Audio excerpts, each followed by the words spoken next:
Hey guys, it's Holly, and today I'm going to be doing Breeding Rabbits 101 Part 2. And this one I'm pretty excited about. It's all about the care of your pregnant doe. And if you can't tell already, Clementine is no longer pregnant. I've been really procrastinating making videos. I've just been super busy these past couple weeks with our new puppy and getting ready for school and all that kind of stuff. So she has had her babies already. She has one little guy in there that I'm totally in love with.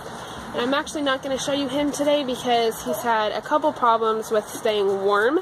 So I'm just going to keep him in there, and I'm going to keep checking on him, but right now I'm just going to leave him and keep him warm.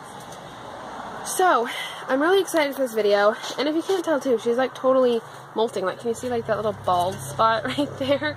I need to groom her really bad. She's molting so bad. But, so today I'm going to go over 5 steps that can help you have a successful litter with your doe, whether she's a first-time doe or a 5th-time doe. These tips are to help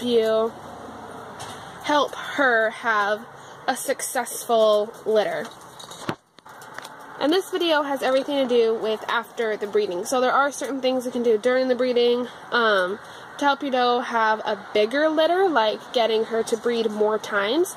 But if you have any questions about that, just email me or DM me on Instagram or message me on Facebook or comment down below, any of those kinds of things. But I'm not going to answer those in this video because I want it to be strictly just to once the doe is pregnant and after the breeding has been completed and successful. Okay, so my first tip is to not give more food to the doe while she's pregnant, but keep giving her the same amount as you always did before. And this is actually kind of hard because it really does depend on the breed, and it depends on how many bunnies she's carrying or that she's pregnant with. Because if she's pregnant with a ton of babies, then she's going to need a lot more nutrients. So it really depends. I suggest doing your own research on this or ask me more questions down below. But what I do for my Holland lops is I don't give them any more food. And this is because the babies can also get too big in the birth canal if the litters are smaller.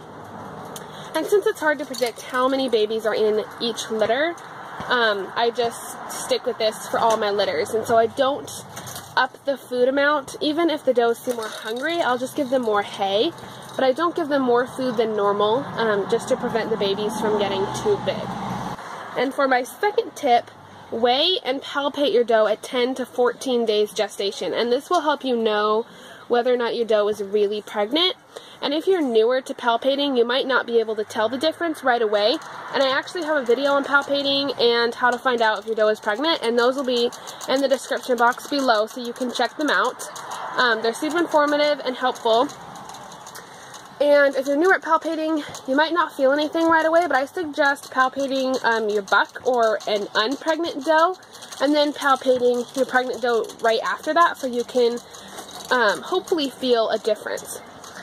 And then weigh the doe the day you breed her and mark down her weight, and then also weigh her at about 2 weeks gestation. And if she's gained any weight, like an ounce or 2, then you know she's probably pregnant. And if she continues to gain weight, I usually weigh my does every 3 or 4 days, starting at 14 days. And if they are continuing to gain weight at every time that I weigh them, then you know that they're definitely pregnant. And then my third tip is to handle the doe normally, so get her out every day if you usually do that, but be a little more sensitive around her belly area. Because when the does are at a critical period, I think it's around in 20-ish days or something like that, they're a little more sensitive to touch, and they can be harmed if you're not careful enough with them at that gestation. But even then, they're pretty hardy babies, even inside the belly, and so it is hard to injure them. But just to play it safe, I always, I'm just sensitive of my does and their belly area, because they can also be really sensitive around that area. So you want them to just be stress-free and be comfortable. Then my fourth tip is to prevent as much stress as possible and to make the environment very comfortable for your doe, especially as it gets closer to delivery. The week of delivery, I try to prevent as much stress as possible. I don't check on the doe too often. I definitely don't move her at all from her cage. If you need to move a doe to another cage, I would do it the week before she delivers, because the week of delivery is usually pretty stressful for a doe as her body is preparing for labor and delivery. So if you need to move her to another cage, do it closer to about 2 or 3 weeks gestation rather than 4 weeks gestation. And you still can take her out and handle her and hold her if she's up for it. But if she's acting really cranky, like most pregnant does are, then just leave her in her cage until her babies are born. And my 5th and final tip is to clip her nails the week before delivery. And this can be the week of, or the week before, or even 2 weeks before, or even the day she gets pregnant. But her nails really do need to be nice and trim and short when the babies are delivered, because she can cause them to bleed or scratch them when she's hopping in and out of the nest box, especially with really long nails. And that can cause the babies to get infections or just be in pain, and we definitely don't want that. So I usually clip my doe's nails a week before delivery, and usually they don't seem to care. They don't mind too much, and even sometimes you can see babies kicking while you're doing it. And then besides that, it's really not that hard to properly care for a doe that's pregnant. My next video is going to be about the care of the kits from birth to weaning. So I'm going to go over directly after birth what to do, right like around 3 to 4 weeks old, what should be going on in the babies, and what you need to do to make sure that they live healthy lives. And then also I'll cover weaning and all the steps that lead up to that. I hope you guys are excited for that video as much as I am. It should be coming in a couple weeks, but I hope you guys enjoyed this video and learned a little something new.